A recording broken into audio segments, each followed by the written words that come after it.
Καταρχήν, συγχαρητήρια στη ΣΥΤΑ για την ημερίδα. Πιστεύω, θα θέσω, όπως ο κ. Βαρφόπουλος το έθεσε, το συμπέρασμα που βγαίνει φεύγοντας από εδώ. Κατά δική μου άποψη, αν υπάρχει λάθος, είναι η ορθή χρήση του διαδικτύου, κατ' επέκταση η ορθή χρήση του υπολογιστή. Αυτό εξασφαλίζει και την ασφάλεια, πιστεύω. Ποιος όμως θα είναι αυτός που θα δώσει αυτά τα στοιχεία? Φεύγοντας από εδώ, εγώ φέρα δύο μαθητές μαζί μου, εκπαιδευτικός. Αυτοί οι δύο από τους 682 του σχολείου τους, στην καλύτερη περίπτωση να επηρεάσουν άλλους 10, ο καθένας. Τι κάναμε δηλαδή?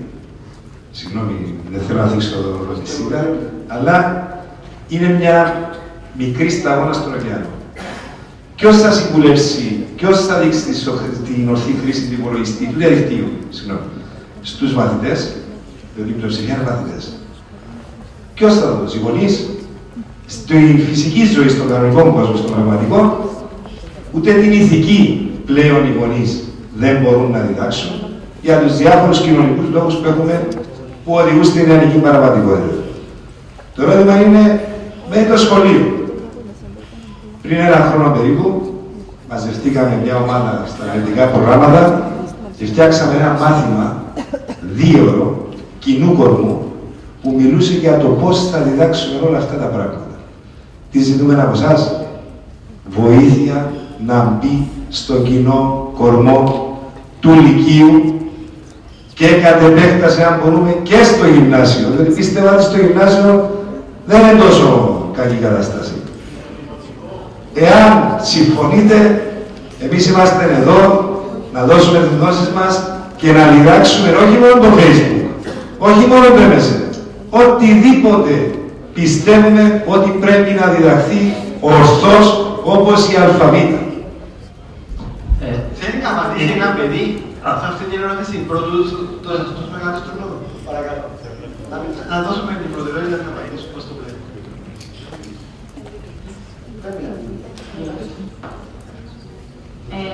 Όταν ήρθαμε εδώ και εγώ και όταν σας που την παιδοβολή ήταν μέσα σε μια από τις παρακλήσεις που θα θέλαμε να κάνουμε είναι και μέσα στα σχολεία γίνεται, αλλά ακόμα και αν τούτον είναι εφικτό.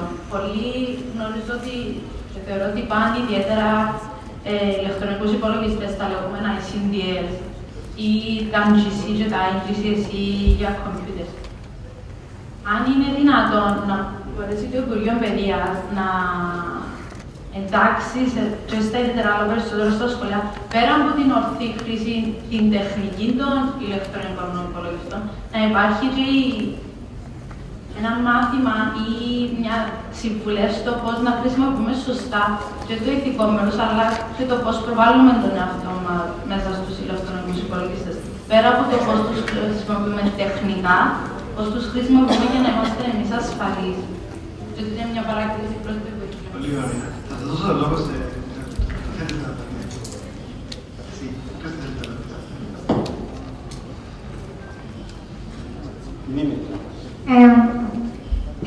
Θα ήθελα, καταρχήν, ο έφηβος πιστεύω ότι βρισκόμαστε σε μια κρίσιμη ηλικία που δεν έχουμε τους γύρους μας.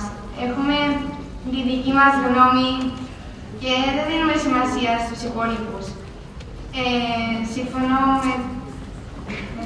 με την Αρκουρλά ότι το Υπουργείο Παιδείας αν μπορούσε και το ίδιο και η ΣΥΤΑ όχι μόνο για συγκεκριμένα παιδιά, για δύο παιδιά από κάθε σχολείο, αλλά σε όλα τα παιδιά, όπως βγήκαν και παλιά διάφορες διαφημίσεις για ότι μια κοπέλα γνώρισε κάποιον στο Facebook και όταν άνοιξε την πόρτα μετά χάθηκε, να πούμε περισσότερο ώστε να ταρακουνήσουν τα παιδιά για να προσέχουν τι προσωπικά στοιχεία δίνουν στο διαδίκτυο. Γιατί δεν είμαστε σε ένα γυάλινο κουτί. Υπάρχουν έξω κακός κόσμος που μπορεί να μας θέλει να κάνει κακό χωρίς να τον έχουμε κάνει τίποτα εμείς. Ευχαριστώ. Θέλει να μας απαντήσει ο Μιχάλης και μετά ο Μάνος. Είναι αυτό που άκουσα σήμερα, αυτό που άκουσα από τον συνάδελφο προσωπικά με συγκινεί, γιατί είναι ο βασικός στόχος της επιστήμης του διαδικτύου. Έχουμε φτιάξει ήδη μεταπτυχιακό, γιατί συνήθως έτσι ξεκινάει η γνώση, όπου ένας από τους 3 στόχους είναι να φτιάξουν εκπαιδευτικά προγράμματα και λέγεται διδακτική του διαδικτύου. Φτιάξαμε ήδη μεταπτυχιακό, ετοιμάζουμε προπτυχιακό και ήδη οι φοιτητές μας ετοιμάσανε πιλωτικές διδασκαλίες σε αυτό το πνεύμα που ακούσατε εμένα σήμερα. Αλλά σκεφτείτε ένα ολόκληρο μάθημα για 1 χρόνο, όπου θα εισαγάγουμε σαν μια πλατφόρμα λειτουργίας στο διαδίκτυο με πραγματικές εφαρμογές στα μαθηματικά, στην καθημερινότητα. Δηλαδή φεύγουμε από τον υπολογιστή, γιατί ο υπολογιστής πια δεν έχει καμία αξία, είναι ένα σίδερο, και πηγαίνουμε στο διαδίκτυο τους ανθρώπους. Πιστέψτε με ότι θα δείτε του χρόνου στην Ελλάδα σίγουρα, σε σχολείο ήδη, έχουμε κάνει επαφή με το Υπουργείο Παιδείας, πιλωτική διδασκαλία αυτού. Είναι σήμερα το σημαντικότερο ζήτημα για τον γονιό και τον εκπαιδευτικό. Συμφωνώ και θεωρώ ότι είναι πρώτη προτεραιότητα. Απλά δεν θέλει τσελεμετέδες, συνταγές παλιές. Θέλει εξ αρχής να μπει οριζόντια στη μαθησιακή διδασκαλία. Όχι συνταγές έτσι τιεμένες που φτιάχνουμε σελίδες. Το κάνει και ο Υπουργείο Παιδείας. Είναι πολλά τα ερωτήματα. Πρώτα, αρχίζοντας από τον συνάδελφο τον κύριο Παπέτα, γνωρίζετε πολύ καλά ότι εγώ είχα βάλει την εισήγηση για την ασφάλεια του διαδικτύου. Και μπορώ να πω ότι είναι ένα αξιόλογο πρόγραμμα. Όμως, πριν φτάσουμε σε αυτό, διότι είναι μέσα στα πλαίσια της μεταρρύθμισης, και το γνωρίζουν πολύ καλά και έχει αγγίξει τους μαθητές, ότι το θέμα της ασφάλειας είναι οριζόντια σε όλη την ύλη. Να σας πω κάτι. Αν δεν έμπαινε κάθετα το τεχνοκρατικό μοντέλο, να το πω έτσι, αυτή τη στιγμή τα παιδιά του θα ήταν αναλφάβητα. Γιατί περνά μέσα από το μάθημα της πληροφορικής. Ίσως αυτό να εννοεί ο Μιχάλης εδώ. Το θέμα της ασφάλειας έχει γίνει σεμινάρια στους καθηγητές, έχει σταλεί και εγκύκλειος έτσι ώστε να γίνουν και οι μερίδες και οι συνταπερνάδες στα σχολεία, διότι δεν ήταν μέσα στα πλαίσια οποιοδήποτε αναλυτικού προγράμματος και οι μαθητές έχουν ενημερωθεί. Ας σηκώσει ένας μαθητής στο χέρι πάνω και να πει: δεν έχω ενημερωθεί για αυτό το θέμα. Ίσως να είναι και πρωτοποριακό. Φεύγοντας όμως από το θέμα σχολείο, έχω να παρατηρήσω κάτι όσον αφορά τους γονείς.